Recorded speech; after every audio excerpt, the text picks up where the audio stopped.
దేవనగరం గుట్టలపై గుహలో వెలిసిన స్వామివారు. బారులు తీరిన భక్తజనం. స్వామివారు దర్శించుకొని అనంతరం ఆలయ కమిటీ వారు ఏర్పాటు చేసిన అన్నప్రసాద కార్యక్రమంలో పాల్గొని స్వామివారి తీర్థప్రసాదాలు స్వీకరించారు.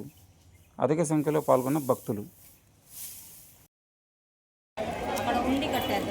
మాది భద్రాద్రి జిల్లా చర్ల మండలం దేవనగరం గ్రామం. నా పేరు శ్రీనివాసరావు.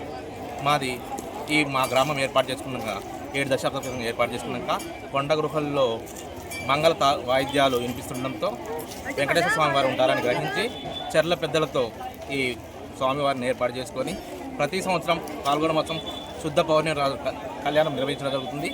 అదేవిధంగా ఈరోజు పాల్గొన మాసం శుద్ధ పౌర్ణమి రోజున స్వామివారికి కళ్యాణం నిర్వహించడం జరిగింది.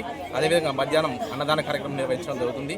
అదేవిధంగా ఈరోజు సాయంత్రం స్వామివారిని ఊరేగింపు నిర్వహించడం జరుగుతుంది. అదేవిధంగా మంగళవారం వసంతోత్సవం సందర్భంగా స్వామివారికి వసంతోత్సవం కార్యక్రమం నిర్వహించి అన్నదాన కార్యక్రమంతో ఈ కళ్యాణ మహోత్సవం కార్యక్రమాలు ముగిస్తాం.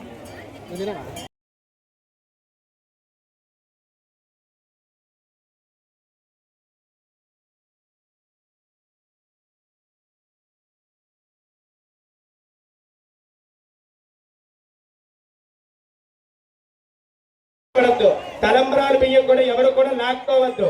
స్వయంగా మీ చేతులుగా మీరు తీసుకుంటే ఫలితం అనేది రాదు. చెప్తున్నా, కళ్యాణం స్వామి వారి దగ్గర ఉన్న అక్షతలు మీ చేతులతో మీరు తీసుకుంటే ఫలితం ఒక్క గింజ కూడా రాదు. పంతులు గారి చేతుల మీదుగానే తీసుకోండి. కంగారు ఏదో ఒక 10 నిమిషాలు ఆగండి, ఫ్లోటింగ్ తగ్గిపోతుంది.